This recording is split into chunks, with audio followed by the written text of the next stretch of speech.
to my Chanel.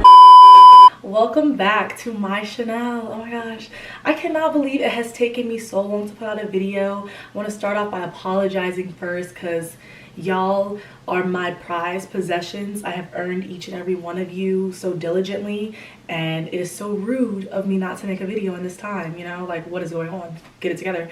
So I hope everyone is doing okay. I want to start off by just saying that. I hope you guys are staying safe, washing your hands, covering your mouth, staying inside.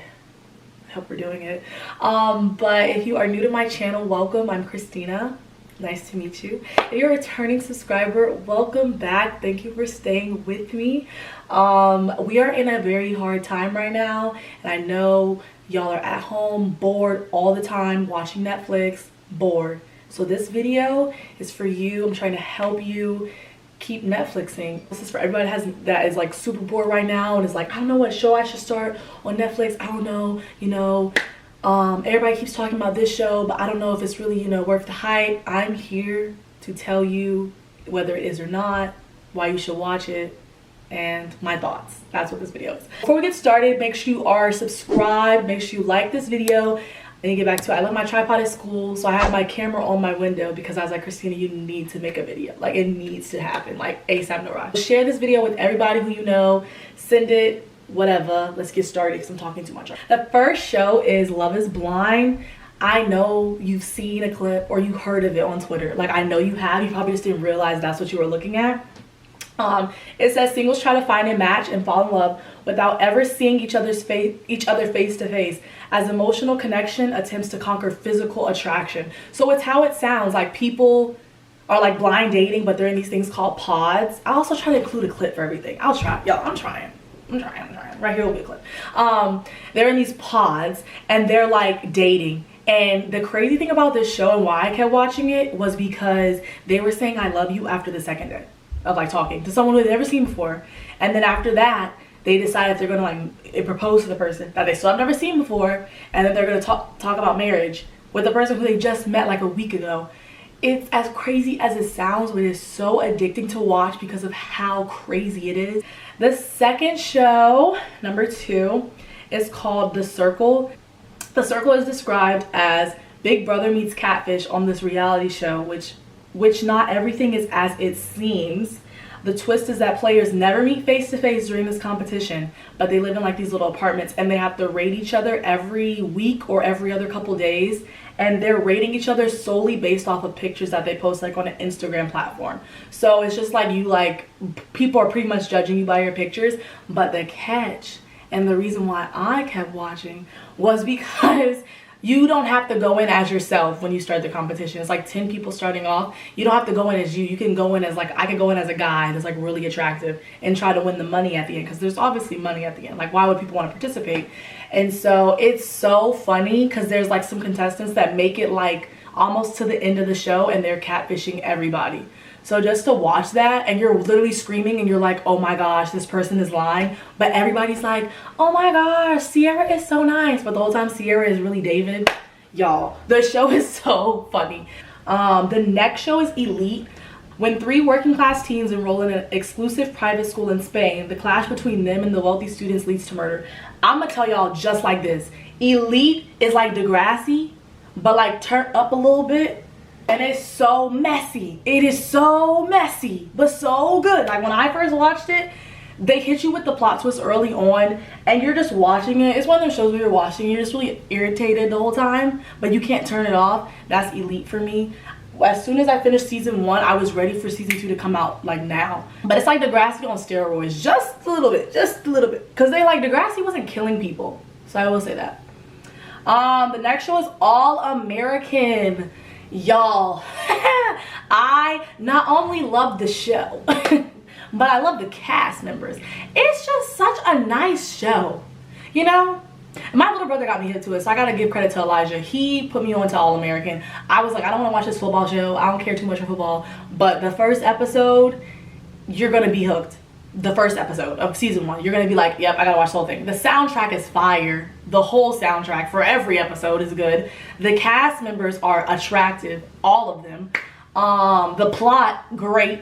I hear people on Twitter coming for how like the football scenes look fake, but I don't really care because I don't play football, so I don't really care. But it's like, you know, high school time, you know, the lead character Spencer's going through, you know, the struggle in life, and life's hard. He's in like this inner city school, and then he goes off to Beverly Hills to go play football. So, you know, it's like a shift in the atmosphere for him. But it is a really interesting show, a lot of life lessons thrown in there. Yeah, it's honestly just one of those shows you can watch in one day. I see a lot of guys talking about it, a lot of girls talking about it. So, All American. The next show is Cheer. You guys, I cried with this show. Probably because I'm just naturally an emotional person. But I cried so bad on like the second to last episode of the season. When like they, you know, it's like when you're watching a show and they like the characters reach that point where they finally, you know, have made it. You know what I mean? Like they're at the point in the show where it's like you're so proud of the characters, because it's a show where it follows the lives of these cheerleaders. Cheer is an American television docuseries airing on Netflix. The 6-part series follows the nationally ranked 40-member Navarro College Bulldogs cheer team from Texas, and you're watching them. Like they pick out certain characters, you know, certain people from the team, and you're following their life, and you see all the stuff that they've struggled with over the years, and you see how they really are like, this is what I love to do. Made me want to cheer. I was like, go. I tried out for cheer in 7th grade and didn't make it, and to this day I think that still kind of haunts me. I think I needed to get that off my chest. That needed to be said. Yeah, I just need to say that. Sorry. All right, I added some documentaries on Netflix to this list. The first one I wrote down on my list is The Killer Inside the Mind of Aaron Hernandez. Through interviews with friends, players, and insiders, this docuseries examines how Aaron Hernandez went from an NFL star to a convicted murderer. Deep. This docuseries was interesting for me because of many reasons. I think when you make a docuseries or documentary about someone who's no longer here, that's very hard to do because they're not here to really tell you what you need to know. I will start off by saying that. Will I say I did not like it? No, because it's on my list. But there was just some different things that they did discuss in the docuseries where I was like, he's not really here to speak up for himself. So why are so many people speaking for him, if that makes any sense? But overall, it was very insightful, I still will say. I learned a lot that I didn't know. It was like one of those crime type, you know, documentaries, so your attention is there from beginning to end. So I will say watch that with some, you know, precaution. It is a lot of details you'll be receiving. It is very heavy at times. So before you do watch this one, I will encourage you to just, you know, be prepared for what you might be hearing or seeing. And that also is the same for the next one that I have on my list of documentaries to watch, is The Trials of Gabriel Fernandez. Oh my gosh, I cried the whole time. And I will also say with this one, make sure you're able to watch it. Make sure you're mentally preparing yourself. I think I was prepared, but I still had to take a break. Like I watched a couple of episodes, took a couple of days break, watched a couple more, took some breaks, because like this stuff is really heavy stuff. Especially his is so detailed, and this is a child. I want to get his age right. This is an 8-year-old boy. This is an 8-year-old boy that is brutally like abused and murdered by his mom and her boyfriend. And they like, oh, the first episode, maybe I think 10 minutes in, is when one of the nurses are talking to you about when he came into the hospital when he dies, and she was so torn over it. And that was just the beginning. That wasn't even into the episodes where they tell you the abuse. They show you pictures. There are pictures that are shown of him. Like I do want people to know that there's pictures. They go into detail. It is so much. I encourage you guys to watch this because it is a really good documentary. It's done very well. But I also will tell you, like, just prepare yourself. Like, I don't want to just tell y'all to watch it and then y'all start watching it and you guys are like, oh my god, I didn't realize it was like this bad. So that is what I want to let you guys know in advance. Self-Made, the docu-series on Madam C.J. Walker. Y'all have to watch this. It's one of those things, again, where I think with a lot of documentaries that are done on famous people or notable people in history, you kind of already think you know what you already know until you watch it and you're like, oh, I didn't know she did this. I didn't know he did that. So with the Madam C.J. Walker one, I learned so much about Madam C.J. Walker. Like, so much. How she got her name, what she really helped with. Like, she actually did not invent the pressing comb, but she just made it popular. I thought that she, you know, was the person who made it. So, oh, it was so good. Octavia Spencer did a great job playing her. Very captivating performance. Blair Underwood did great. Everybody really that was in this did a really great job playing their role. I felt all inspired when I was done with it as a black woman. I was like, yes, I'm about to go out here and chase my dreams, you know. So it was really really good. Good Girls is also on Netflix. I included this show because I didn't think I was gonna like it, and I liked it, so that's why this show is on the list. It was something, y'all. It was just, you know, when you watching a show and you're about to give up on it. I'm like that with a lot of shows. I was like, this is kind of making me not like it, but then something said stay. Something told me to keep watching. I think it was I think it was when the drug dealer, I cannot remember his name, but he's so attractive. I think when he appeared on screen, I was like, let me just stop. I was like, let me stay a little bit longer. And I ended up loving the show, and I watched it like that fast.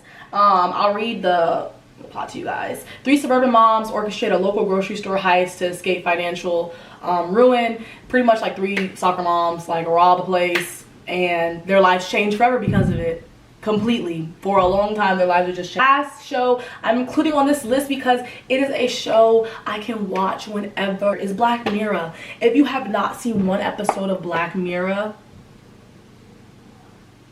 we can't be friends. Like, it is such a good show. It's such a good show. I found out about my freshman year, and each show, like, they're not continuous. Like, none of them are synced with each other. You can watch episode 1 of season 4 or episode 5 of season 2, and in whatever order. Just do not watch the episode with the Prime Minister and the pig. That's the nastiest one. Just watch anyone but that one first, and you'll be like, but it's called Black Mirror in case you didn't know, because, like, you know when you turn your phone off, it's like a black mirror, or when you turn your computer off, it's like a black mirror.